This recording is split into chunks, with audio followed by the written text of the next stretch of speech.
a singing saddle bum, a cowboy, a drifter. They all drifted here to Dodge City one time or another. The end of the track and the start of the wilderness. A dumping ground of odds and ends, beginnings, leftovers. The place to stop and take the kind of pleasure you need. The place to pass through. Sometimes it's a place to die. My part of it was a sun-charred shack, rent paid by the United States government, and a marshal's badge furnished free. I was at the window watching the heat plump itself with Kansas dust and roll in towards the town when the door opened. Your name, Dillon? You're the United States Marshal? She was about 50. Hat, poke bonnet, dress, gingham, shoes, beaded Indian moccasins. I heard about you in Gouge Eye. They said there was a steady marshal here. Been living for 6 months running. They've been lying to you. 4 months. They say you can break a man's heart at 50 yards. They say you and your gun's already done that. What's on your mind? I want you to saddle up and get down to Gouge Eye. Why? My husband. My husband owns the White Buffalo. Roulette, music, drinks. They say the roulette wheel's crooked. Look, ma'am, half the roulette wheels in the West are probably crooked. Maybe. But in Gouge Eye, they kill a man for running a crooked wheel. Well, look, ma'am, I don't... Abigail Contrarius, that's my name. Yeah. Well, Mrs. Contrarius, you don't need a marshal. You need an honest husband. That wheel's no more crooked than you are. Leastwise, from all I hear about you. If it was, I wouldn't take none of the money's won from it. Oh, sure. Don't shore me, Marshal.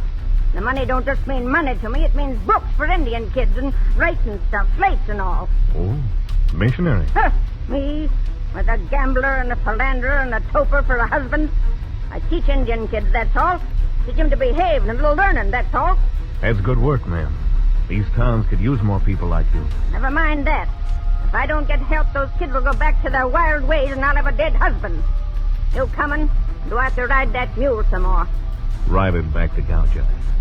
I'll be along. Make it soon, Marshal. There'll be a convulsion down there if you don't. It was night when the town of Gouge Eye came out of the wilderness and beckoned to me like a painted, skinny hag. If Dodge City had a tougher sister, this was it. I rode up to the White Buffalo and started to tie my horse to a hitching post whittled to the shape of a Pawnee girl when... Suddenly, the gun in my back told me I wasn't alone. You won't like it here, Marshal. Pretty as it is, you won't like it. No? No, and don't turn around, Marshal. I'm shy and I'm modest and I embarrass easy. Isn't that so, Harold? You see? Harold thinks it's so. Harold had his tongue clipped. Apaches. Maybe it was too long. Oh, now that's not a genteel thing to say to Harold, Marshal. He takes offense. I'm new here. Back in Dodge City, the etiquette's a little more formal. Then go back to Dodge. We're very happy here in Gouge Eye. Like little birds. You could spoil it. I was invited. Special invitation. Well, the party's over. Now, Hal, now! Something lashed out across my skull. A bead of glass splintered my brain. From far, far away, I heard some words. Like I said, Marshal, you won't like it in Gouge Eye. I wanted to kill him, but I couldn't. I didn't know who he was. I hadn't seen his face. But I knew it. Smoke! A crazy giggle. When I opened my eyes, I was in Gouge Eye's dirt. I picked myself up and waited till the town stopped its dizzy dance. On its third time round, I spotted a horse trough. I stuck my head in to get rid of the blood on my face. I finally pushed my bones through the swinging doors of the White Buffalo. It was the usual kind of place, like Mrs. Contrarius said. Roulette, music, drinks.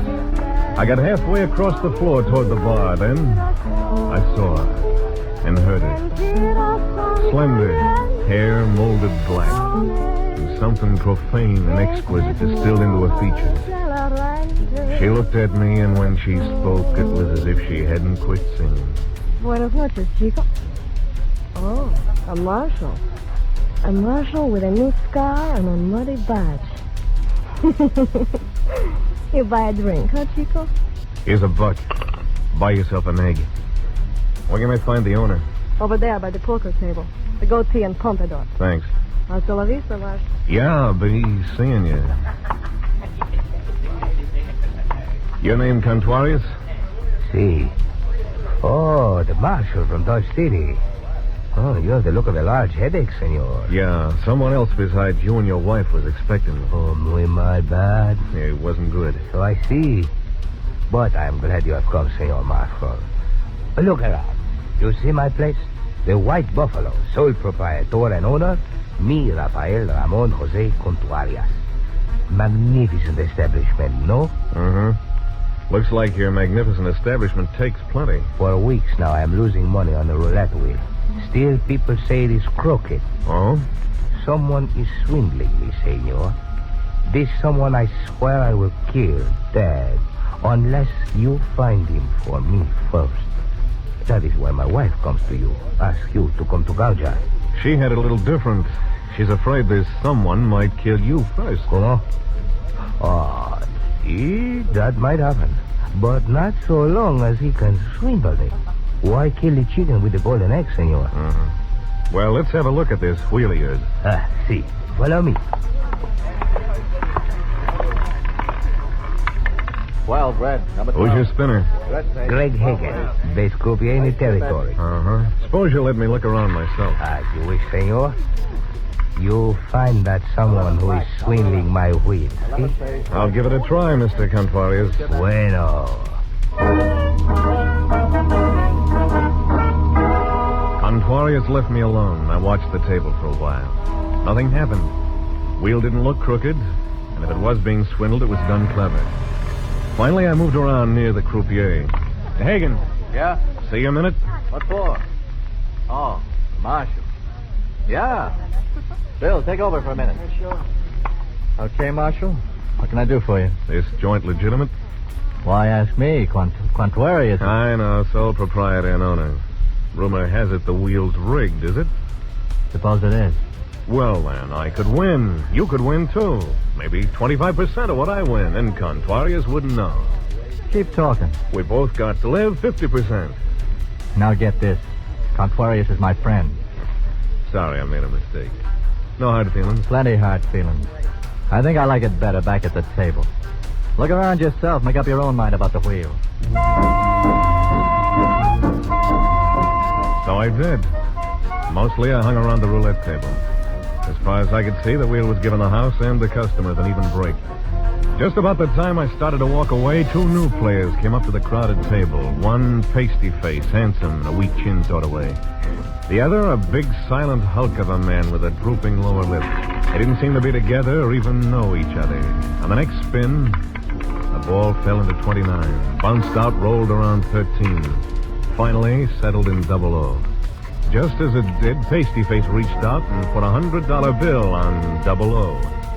Greg Hagen, the croupier, looked up and spoke soft but fast. Sorry, mister, you placed your bet after the ball settled. The house can't accept it. I had that $100 down before you started to spin. Pay me off. Sorry, mister, the house says you take back your money. Contuarias? Pay me, brother, before I make brush out of this joint, and you first. Any trouble, Greg? Yeah, this man placed a bet after the ball dropped. He's crazy. I had the bet down at plenty of time. So sorry, senor. The croupier is always right. Take your bill from the table. And if you please, get out. He did. Fast. Too fast. As he went, I started to remember his voice. I'd heard it before. It was the voice behind my back when I first hit town. And all of a sudden it made sense, and I knew I'd found out one way the Spaniard was getting rooked. Pasty Face on the hulk for a team. When Pasty Face picked up the bill, there was a blue chip under it on 00, and the house paid off to the hulk. All according to Hoyle, except for one thing. The hulk hadn't placed any bets. It was a good stunt. There had to be more to it than that, so I gave Contuarias a nod and followed Pasty Face as he left. I got out of the casino just in time to see him disappear around the corner. I took it easy. Polite and easy. And a bullet nubbed the dust at my feet. I ducked into the shadows and whipped out my guns. That flash had come from a narrow passageway between two buildings. I'm in this alley, Marshal. Come on in and get me.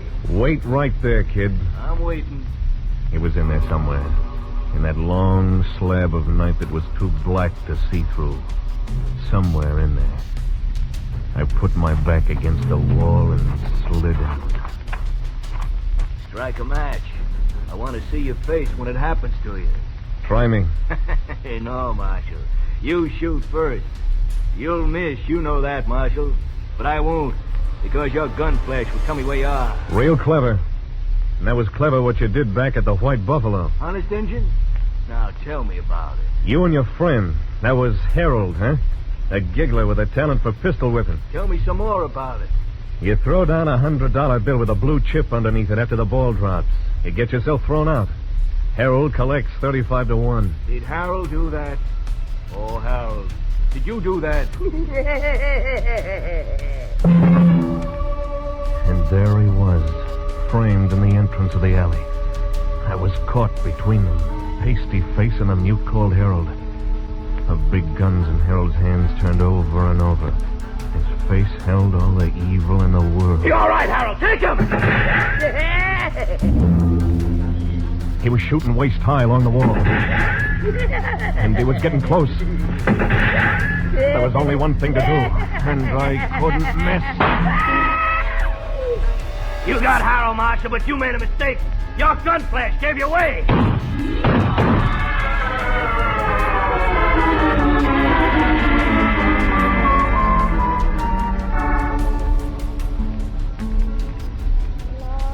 When I opened my eyes, I was in a place I'd never been before. Kind of cottonwood clearing. I'd eased the wound in my shoulder, and from across a smoldering campfire, I saw her. The girl from the White Buffalo. A morning sun lighted up the features of a man at her feet. It was Senor Rafael Ramon Jose Contuarius. And the bullet hole in the middle of his forehead gave him an extra flourish. Now it was Senor Rafael Ramon Jose Contuarius deceased. And the pretty senorita was singing a love song.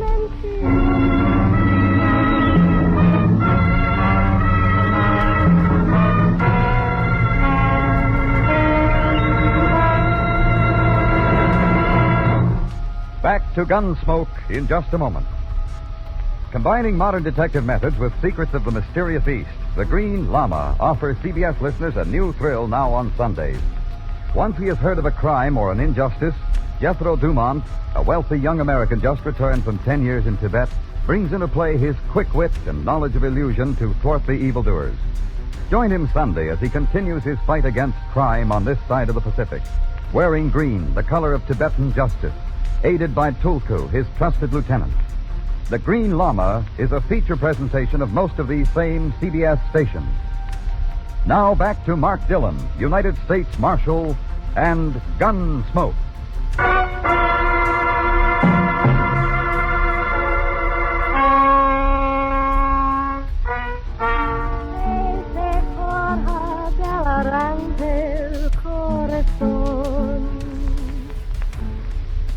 You have slept long, Chico, without dreams. How do you know there were no dreams? Because I saw Death give you a little piece of himself, and then right away on a black pony. Yeah, I'm lucky. Who are you? How'd you get here? They call me Tamar. I brought you here. The wagon over there in the burrow. You are muy lucky, Chico. The bullet was for your heart, but it spent itself in your shoulder. It was not your time to die. But it was Contuarius' time, huh? Perhaps his grave has been empty too long. And you knew him well? See? I knew him. Well enough to kill him. I did not kill him. Senor Contuarius was my protector. What did he protect you from? Himself? I like your mouth better when it is gentle, Chico. And who did kill him? How would I know? He was there like that when we arrived. Why'd you bring me here? I like you, Chico. That's why I tell you. If you leave, go back to Dodge City. If you die, die in Dodge City. It is not good here for either one. Why didn't Pasty Face finish the job? Right after you were wounded, I came along. I persuaded him you were dead. He persuades easy, huh? He persuades easy. For Tamar. The shots were heard. People came. Senor Drew does not like attention. Drew. Ah, his name's Drew. But why here? What'd you bring me here for? I thought Contuarius could help you. After all, he was your friend. How'd you know that? I saw you talking together in the White Buffalo. But tonight, out of the darkness, Death found Contuarius. Contuarius! Contuarius!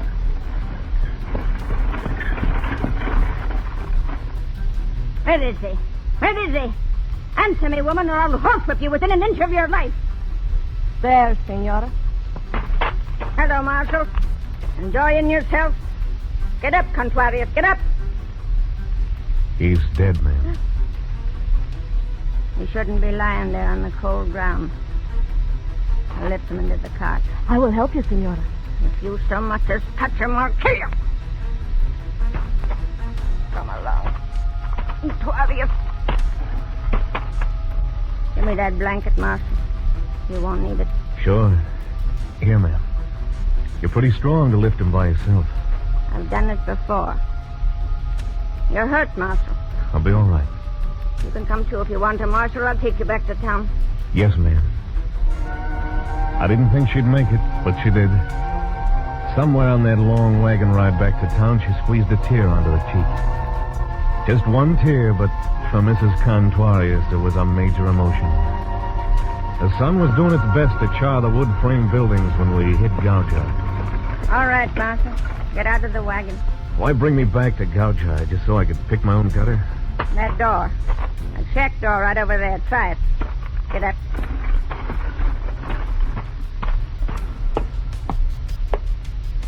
Oh, come on, Dillon. All you have to do is lift your arm and knock on the door. Yeah? Wow, Marshal. What's the offer this time, 150%? Hey, you're hurt. Come on in. Thanks. Who sent you here? Mrs. Contrarius. Oh. I better cut away that shirt. Why'd she send me here, Greg? Not neat, Marshal. Not neat at all. Why here, Greg? You a doc? Lie still. I'll get some things. You haven't answered my question. I do things with my hands, Marshal. Spin roulette wheels and extract bullets between spins. You a doc? Yeah, I'm a doc. Was. Had a shingle. Shiny one. And they said I couldn't have it anymore. They had a word for it. Malpractice. They said I did something. What are you looking at? That roulette wheel on the table over there. What's the matter, Greg? Don't you get enough practice at the White Buffalo? You want this wound fixed or not? Yeah. Yeah, sure. Say, Greg. Yeah? I once heard about a croupier clever enough to spin a wheel and drop a ball into any slot he wanted. Hit it about once out of 5 times. Not bad. Once in 4 is better. What about him? I could mention it to Mrs. Contrarius. Round up you and Drew and go back to Dodge City. Drew? Pasty-face guy. The guy who pulled the fast trick with the chip and the $100 bill last night. I didn't know him. I refused the bet, didn't I? Yeah, that's what doesn't fit. I'd stop worrying about it if I were you, Marshal. I could keep this wound open and let it bleed. On the other hand, you could take the bullet out. Yeah, I could do that. And I'd owe you something. I wouldn't have to remember you to Mrs. Contrarius. It's like this, Marshal. First, I just wanted to tame the wheel. Then it got out of hand. Tamar have anything to do with it getting out of hand? What do you know about... I'm ready to take the bullet out, Marshal. You're going to keep what you know to yourself? Take the bullet out. I'll bite my lip. Yeah, do that, Marshal. It's a nice pose.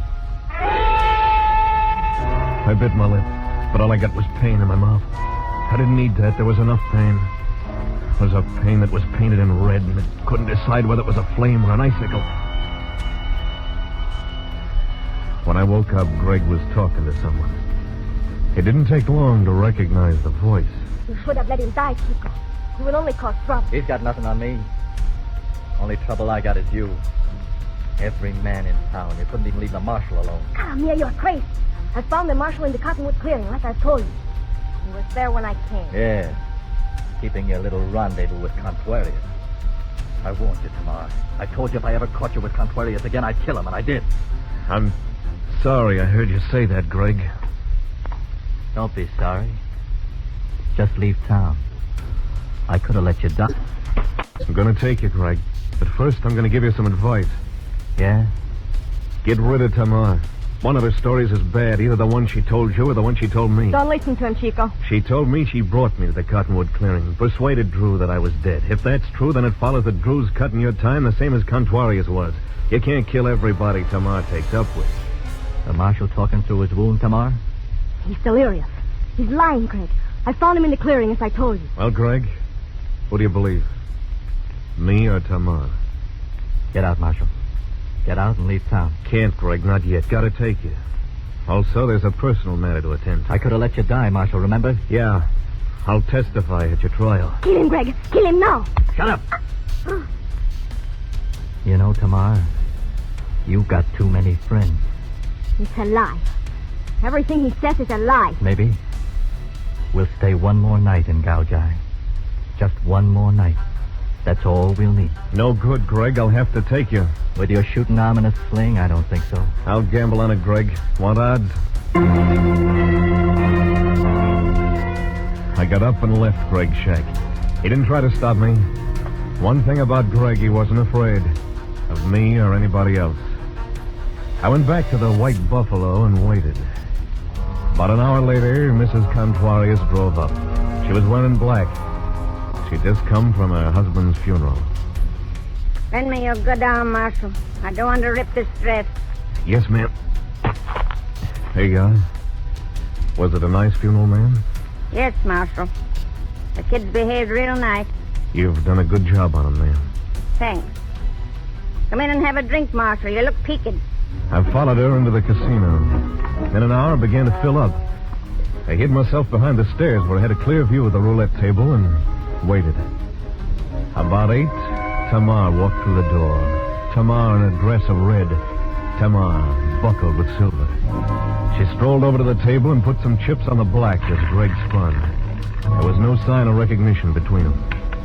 7 black, 7 pays black. Hit it about once out of 5 times. Not bad. Once in 4 is better. What about him? More times than she lost. After a while, she stopped playing colors and switched to single numbers, 35 to 1. She kept on winning, but 1 out of 4, like Greg said. In an hour, there was roughly $20,000 stacked in front of her. Just before she bet number 13, I saw Greg fold his thumb under his palm and rub the side of his face. 13 black, 13 pays, black pays. Lucky. You're very lucky tonight, Tamar. Tonight, senora? But I'm always lucky at your tables, no? Not as lucky as tonight. Sorry, men, this is a private table from now on. You can all move to the second wheel right over there. Private table, senora? Yes. Just you and this gentleman. The man Abigail thumbed at over her shoulder was Mr. Drew in person. I put my good hand on my gun and prepared to finish my unfinished business. And I decided to wait for the piece to play itself out. I didn't know what Mrs. Contuarius had in mind, but this show was too good to spoil. Tamar, Greg, and Drew. I don't know. This is my last spin. That's all right, Tamar. All Mr. Drew wants is just one spin. Right, Mr. Drew? Yeah, just one spin with the little lady. But I... Mr. Drew, huh? Yeah. But I do not feel like betting. We'll spin once more. Bueno. All of my chips on number 1. Number 1, huh? Hey. Yeah, that's a good number. Number 1. I'll take 10,000 in gold on number 1.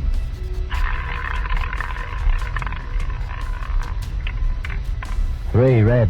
3 pays. Red pays. Why, you double... No!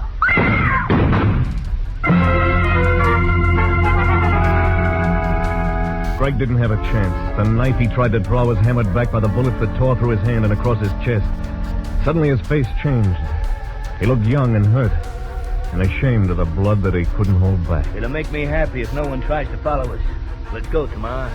He held his guns like they were dogs on a leash that could snap easy. He waited for Tamar to scoop up the money. Then they backed out of the casino. You let him get away, Marshal. I don't think so, ma'am. He knows I'll come and get him. He'll be waiting for me. He'll be wanting to finish me off if he can. And I'm going to give him his chance. I figured there was only one place to look, and there they were, resting easy in the cottonwood clearing. I knew you'd have to come after me, Marshal. You're funnier than an actor. I saw one once in Dodge. You're funnier. Maybe you laugh too easy, Drew. Like you kill too easy. A marshal with a gun arm and a sling chasing a killer. Go away, Marshal. Go away while there's still time. I got nothing but time. I'll wait.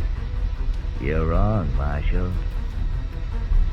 You've got no time at all. Yeah?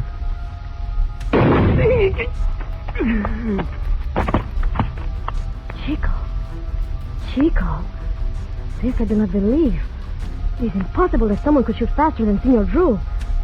And with your left hand. Oh, Chico, you're so very quick with your gun. I like that about a man. Take it easy, Tamara.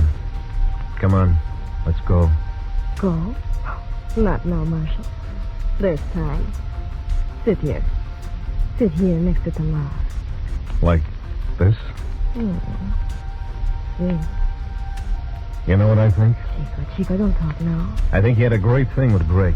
He could put that ball on any number you bet on. Only that wasn't enough for you. But it doesn't matter now, darling. You thought you could double your profits by throwing in with Drew. Maybe you were going to double-cross him, too. I don't know. Don't worry about it, Chico. The money is yours, too. It belongs to Mrs. Contuarius. That's who's going to get it. What? What are you talking about? Take your choice. Come back with me to the jail in Gouge Eye, or I'll turn you over to Mrs. Contuarius. I don't think she could stand having you alive. You! Come on. Hey, this is the first time I've ever held a gun on a woman.